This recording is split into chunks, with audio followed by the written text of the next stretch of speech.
What's up, ladies and gentlemen?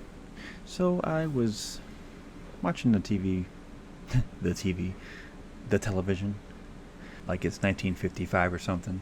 Anyways, so I was watching TV the other day, and I noticed different show trailers, different movie trailers, things like that. And basically, what it all came down to was Hollywood is clearly running out of ideas. Because seriously, how many TV shows can they make off box office hits? How many crappy sequels can it make off of great movies? How many unwanted and unnecessary remakes can they possibly make? The people don't want them. I don't want them. I doubt you want them. So why do you, Hollywood, continue to make them? Get your crap together. Seriously though, let's take a look at some of these unnecessary sequels. First, we have Jurassic World. I mean, it was a great movie. Did really well in the box office. Had great reviews. I enjoyed it tremendously. I like the effects. I like the actors. Chris Pratt's always amazing. But seriously though, how much more can you really do with dinosaurs? I mean, after 4 movies, here comes a corny joke. I think it's time they went extinct. But for real this time, seriously. Jurassic World had an interesting concept, showing us what Hammond originally had in mind for his theme park. I mean, how many times can we watch a T-Rex chase people? It was pretty cool the first time, but 4 times it gets old. The next sequel. Now, this sequel here drops down so much in quality, in box office, and ratings, everything. The Independence Day sequel.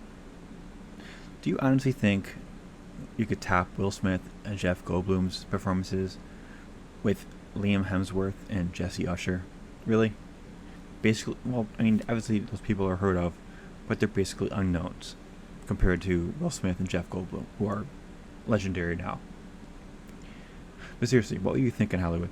Not to mention the fact that the sequel is 20 years after the original, and you couldn't even get Will Smith to return?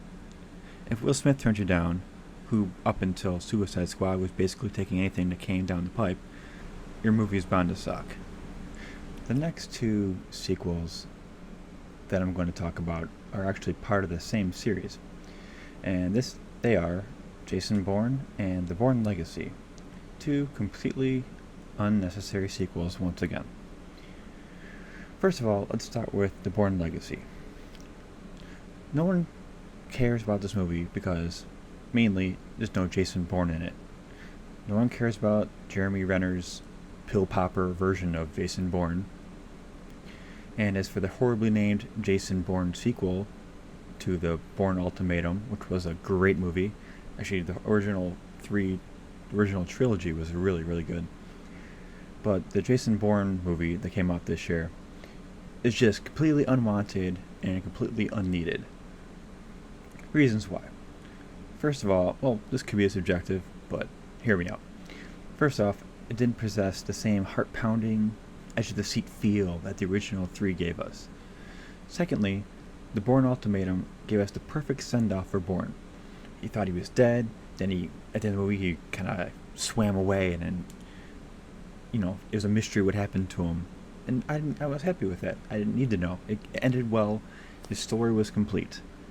Sequels aren't always needed. And basically, both of these movies were just people trying to make a quick buck, just to play off the Bourne name, the Bourne legacy, so to speak. Humorous wordplay. Okay, and then over the past couple of years, you see movies like the amazing Indiana Jones and the Kingdom of the Crystal Skull. What a great movie. Sarcasm. Or what about Pirates of the Caribbean on Stranger Tides? Actually, both those movies, Indiana Jones and Pirates of the Caribbean, both have sequels coming out. But the Pirates of the Caribbean on Stranger Tides movies, I didn't actually mind too much. I mean, it wasn't as good as the first 3. But I didn't think it was terrible by any means, but also could have been better. But the sequel to Pirates of the Caribbean on Stranger Tides, the 5th movie in the series now, called Dead Men Tell No Tales. Cool name. It does look pretty cool in the videos I've seen so far. Plus the villain, I believe, is Javier Bardem, his pretty awesome. Well, that does it for this video. Thank you all for watching. If you like this video, please like and subscribe below. I'd really appreciate that. Also, please check out my website at jessworld.org.